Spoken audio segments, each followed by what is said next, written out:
in the heart of Sunbeam Forest, where the trees whisper secrets to the wind and the flowers bloom in a riot of colors, lived a tiny bear cub named Momo. Momo wasn't just any bear cub. He was the fluffiest, roundest, and most curious little bear you could ever imagine. His fur was the color of rich chocolate, and his eyes sparkled like two shiny buttons, always wide with wonder. One sunny morning, Momo woke up with a little wiggle of his nose. The air smelled different today. It smelled of adventure. He tumbled out of his cozy den, past his sleeping mama bear, and tiptoed into the bright morning light.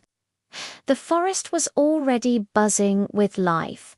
A cheerful bluebird chirped a good morning song from a branch above. "Where are you off to in such a hurry, Momo?" she sang. "I dunno," Momo chirped back, his voice full of excitement. "I'm following the smell of adventure." His first stop was a babbling brook, its water so clear you could count every colorful pebble on the bottom. There he met a family of otters, sleek and playful. The littlest otter, named Oliver, was trying to juggle shiny river stones. Plop splash. The stones kept falling into the water. Momo giggled. "That looks fun. Can I try?" Oliver, with his whiskered face, grinned. "Sure, but it's harder than it looks." Momo dipped his paw into the cool water, trying to scoop up a stone, but it was slippery and wriggly. He ended up splashing himself right in the face, which made all the otters burst into happy, chattering laughter. Momo laughed too, shaking the water from his fluffy ears. Waving goodbye to his new otter friends, Momo followed a trail of fallen acorns. This led him to a clearing where a tiny field mouse with enormous ears was trying to roll a giant strawberry up a small hill. The mouse, whose name was Squeaky, was huffing and puffing. "Oh dear, he panted. "This is the juiciest, reddest strawberry in the whole forest, but I can't get it home." Momo's tummy rumbled at the sight of the berry. "I can help," he declared.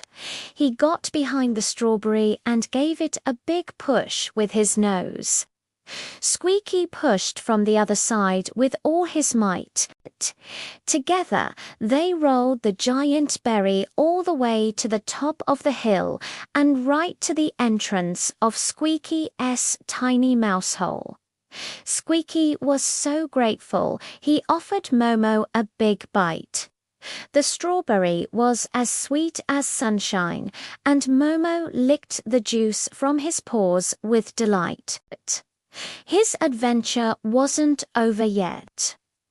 Deeper in the woods, where the light dappled through the leaves, he heard a soft rustling sound. Peeking through a fern, he saw a baby deer, all wobbly legs and big, gentle eyes, tangled in some low-hanging vines. The little deer, named Lily, looked scared. "Don't worry," Momo said in his softest voice. "I'll get you out." He gently nibbled at the thickest vine with his baby teeth. It was tough, but he didn't give up. Snap! The vine broke, and Lily was free. She nuzzled Momo's fluffy head in thanks. "You're very brave," she whispered.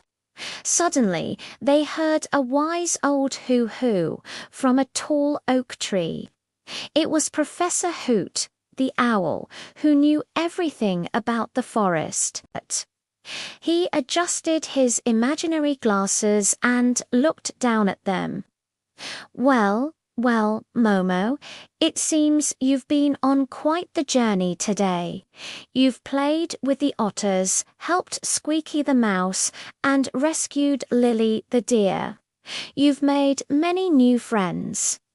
Momo puffed out his chest with pride.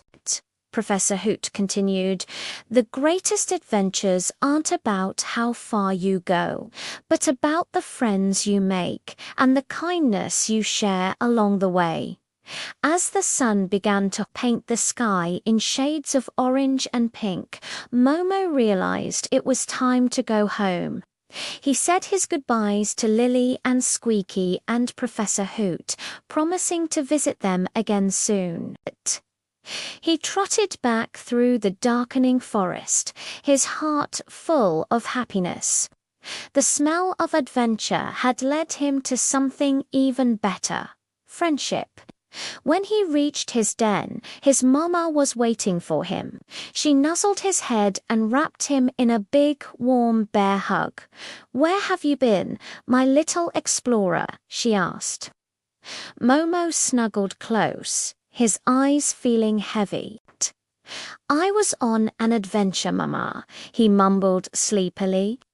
"I met otters and a mouse with a giant strawberry and a deer and a wise old owl. The forest is full of friends." His mama smiled. "That it is, my sweet Momo, that it is." And as Momo drifted off to sleep, he dreamt of all the new adventures and all the new friends that awaited him tomorrow in the wonderful, magical Sunbeam Forest.